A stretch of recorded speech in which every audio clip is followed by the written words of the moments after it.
Hello प्यारे बच्चों, कैसे हो आप सब।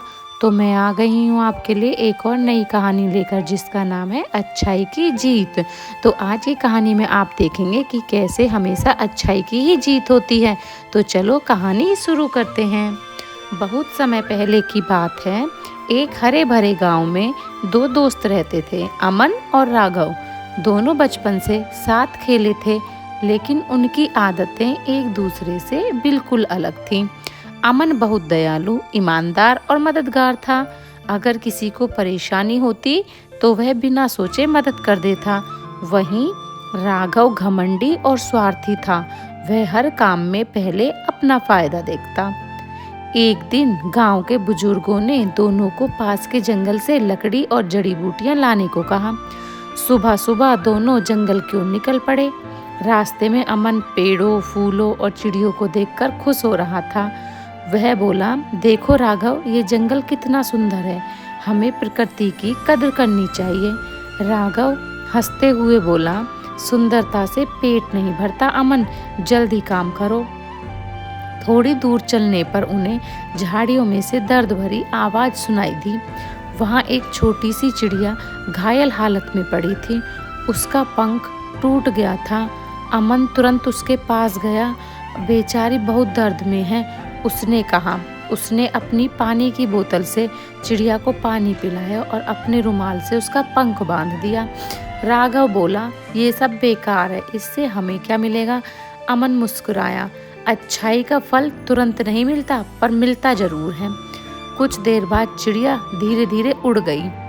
जड़ी बूटियां इकट्ठा करते करते शाम हो गई। अचानक तेज हवा चलने लगी और आसमान में काले बादल छा गए। दोनों को एहसास हुआ कि वे रास्ता भटक गए हैं। चारों तरफ अंधेरा, अजीब आवाजें और डरावना जंगल। राघव घबरा गया।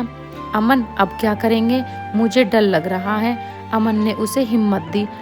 डरो मत, हम मिलकर कोई रास्ता ढूंढ लेंगे। तभी ऊपर से चहचहाने की आवाज आई।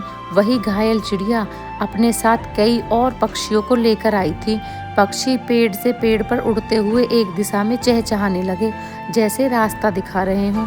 अमन समझ गया और बोला, राघव, इन्हें फॉलो करते हैं।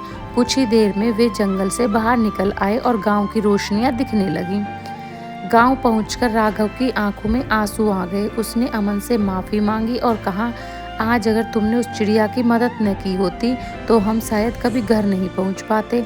अमन ने प्यार से कहा, अच्छाई का रास्ता हमेशा सही जगह ले जाता है। उस दिन के बाद राघव बदल गया। वह भी लोगों की मदद करने लगा और गांव में सब उसका सम्मान करने लगे। तो बच्चों, इस कहानी से हमें क्या सीख मिलती है। तो इस कहानी से हमें ये शिक्षा मिलती है, जो दूसरों के लिए अच्छा करते हैं, मुसीबत में वही अच्छाई उनका सहारा बनती है। तो बच्चों, इस कहानी से हमें ये सीख मिलती है कि हमें हमेशा दूसरों की भलाई करनी चाहिए, चाहे परिस्थितियाँ कितनी भी मुश्किल क्यों ना हो। हमें सच्चाई और अच्छाई का रास्ता कभी नहीं छोड़ना चाहिए, क्योंकि अंत में जीत हमेशा उसी की होती है जो दिल से नेक, सच्चा और मददगार होता है।